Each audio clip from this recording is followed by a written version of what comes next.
اپنایا اور صحابہ کا جو تھا ہمارے بڑوں نے اپنایا اور ہمارے بڑوں سے ہم تک جو پہنچا ہے وہ ایک سلسلہ ہے، ایک صحیح نہج ہے، نہج نبوت، نہج صحابہ، نہج اکابر۔ یہ تین چیزوں کو ہم دیکھیں گے تو گاڑی ہماری صحیح چلتی رہے گی۔ ہمارے اکابر کون؟ وہ آسمان کے چاند و سورج جیسے بلند مرتبے والے، قرآن و حدیث کو سمجھنے والے، قرآن و حدیث کی گہرائیوں میں اترنے والے اور اس سے موتیاں نکالنے والے ہمارے اکابر ایسے تھے۔ اس لیے ہم ان کے نقش قدم سے ایک انچ آگے پیچھے نہیں ہونا چاہتے، اسی میں ہماری خیر ہے، اسی میں نجات ہے۔ تو قرآن اور حدیث یہ دو چیزیں ہیں، انہوں نے جیسا سمجھایا ہم کو ویسے ہی سمجھنا اور سمجھانا ہے۔ وہ تو بات کی بات ہے، ابھی تم بچے ہو، ابھی تمہاری عمر میں یہ قرآن پاک تمہارے دلوں میں اتر جائے، قرآن پاک تم کو پڑھنا آ جائے، اس کی عظمت و محبت آ جائے، قرآن پاک سے ایک لگاؤ پیدا ہو جائے، ایسی محبت ہو جائے قرآن و حدیث سے کہ تم اس کے خلاف سننے کے لیے تیار نہ ہو۔ کوئی کتنی ہی اچھی بات کہتا ہو، اگر قرآن و حدیث کے خلاف ہے تو ہم اس کی بات کو تھوک دیں گے، کہیں گے تیری بات نہیں چلے گی، قرآن و حدیث کے خلاف ہم نہیں سننا چاہتے۔ یہ ہمارا ایمان، ہمارا جذبہ ہو جائے۔ اگر ہمارا ایمان کمزور ہے، مردہ ہے، تو ہر چیز کو ہم لبیک کہہ دیں گے، ہر چیز کی ہم جے مار دیں گے، کچھ معلوم ہی نہیں اسے۔ قرآن ہمارا اس کے خلاف کہتا ہے، حدیث ہمارے اس کے خلاف ہونا کچھ اور کہہ رہا ہے۔ تو اب بچپن ہی سے ہمیں قرآن اور حدیث سے سچی محبت ہو جائے، سچا لگاؤ ہو جائے۔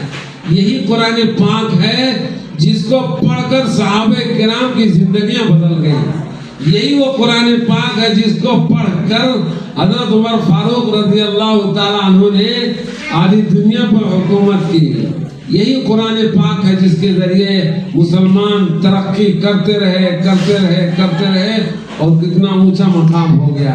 آج آہستہ آہستہ قرآن پاک کو چھوڑتے رہے ہمارا مقام گھٹ گیا، نیچے چلا گیا۔ قرآن پاک سے ہم جڑیں گے، اللہ ہمارے مقام کو بلند کرے گا۔ کیوں؟ اس لیے قرآن اللہ کی کتاب، قرآن جیسے اللہ پڑھے ایسے اللہ کی کتاب پڑھے۔ اللہ کی کتاب کو جو پڑھے گا، پڑھائے گا، جڑے گا، عمل کرے گا، وہ بھی بڑا ہوگا، اللہ اسے بھی بڑا بنائیں گے۔ ایسا ہو ہی نہیں سکتا کہ اللہ بڑا، اس کی کتاب بڑی اور پڑھنے والے چھوٹے ہو جائیں، عمل کرنے والے زیرو ہو جائیں، ایسا نہیں ہو سکتا۔ وہ زمانے میں معزز تھے، مسلمان ہو کر ہم خار ہوئے، تارک قرآن ہو کر ہم جو ذلیل ہوئے، رسوا ہوئے نا، اسی وجہ سے کہ ہم نے قرآن کو پڑھنا چھوڑ دیا، پڑھانا چھوڑ دیا۔ کتنے لوگ پڑھتے بولو، 100 میں بہت مشکل سے 2.5 3 4 ہوں گے جو قرآن پاک یعنی مدرسوں میں جو مدرسے میں بچتے ہیں۔ قرآن پاک پڑھنے والے سمجھو 10% ہوں گے، وہ بھی رمضان میں، سمجھنے والے اور بھی کم، عمل کرنے والے اور بھی کم۔ پھر کہاں ہمارا مقام بلند ہوگا؟ وہ زمانے میں معزز تھے، مسلمان ہو کر اتنا زبردست شعر کہا ہے، ساری دنیا ان کے سامنے سر جھکاتی تھی، مسلمانوں کے سامنے سر جھکاتی تھی۔ مسلمان آیا، مسلمان کو بلاؤ بیٹا۔ کیوں؟ اس لیے کہ قرآن پڑھتے تھے، سمجھتے تھے، اس پر عمل کرتے تھے۔ ہم نے چھوڑ دیا، ہم نے دوسری کتابوں کو عزت دی۔ حضرت عمر فاروق رضی اللہ تعالیٰ عنہ نے نبی پاک صلی اللہ علیہ وسلم کے زمانے میں ایک ٹکڑا لا کے آپ کی مجلس میں پیش کیا اور پڑھنا شروع کیا، تورات کا۔ ہمارے نبی پاک صلی اللہ علیہ وسلم خاموش تھے اور وہ پڑھ کے سنا رہے تھے، وہ سوچ رہے تھے اچھی باتیں ہیں۔ جب پڑھنے لگے ہمارے نبی کا چہرہ بدلنے لگا۔ حضرت ابوبکر صدیق رضی اللہ تعالیٰ عنہ نے چہرے اقدس کو دیکھ کر سمجھ گئے کہ کچھ معاملہ گڑبڑ ہے، چہرہ دیکھ کر سمجھ گئے، فوراً حضرت عمر کو اشارہ کیا، بند کرو، خاموش ہو گئے۔ بعد میں آپ صلی اللہ علیہ وسلم نے فرمایا، عمر یہ اللہ کی کتاب قرآن پاک جو تم کو ملی ہے، یہ ساری دنیا میں سب سے زیادہ عزت والی ہے اور اس پر عمل کر کے ہی جنت میں جا سکتا ہے کوئی. اگر اس پر کوئی عمل نہ کرے گا, دوسری کتابوں کو پڑھے گا اور اس کو اچھا سمجھے گا تو اس کے لیے بہت خطرے کی بات ہے.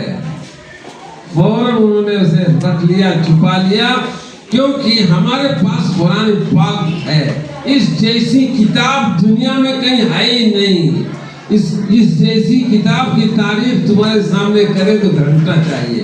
بس اتنا ہی سمجھو کہ ہم بڑے خوش قسمت ہیں کہ قرآن پاک ہم کو پڑھایا جا رہا ہے. انشاءاللہ آگے اس کو سمجھایا بھی جائے گا قرآن کیا کہتا ہے. اس لیے ہفتے میں 2 دن بیان ہوتا ہے.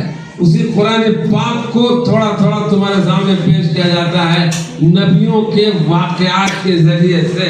موسیٰ علیہ السلام کی پیدائش سے شروع ہوا تھا, اب موسیٰ علیہ السلام کے کہاں تک پہنچ گیا, کوہ طور پر جا کر تورات لانے تک کی بات کل ہو گئی. اب آگے بات انشاءاللہ آگے ہوگی.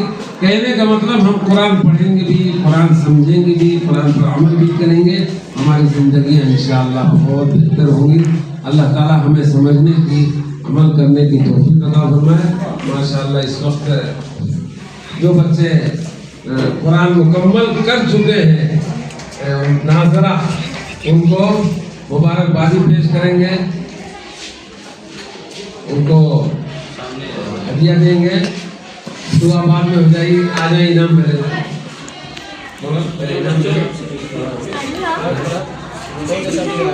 ہاں سنو ایسے بیٹھے رہو. حفظ والے کہاں ہیں؟ یہاں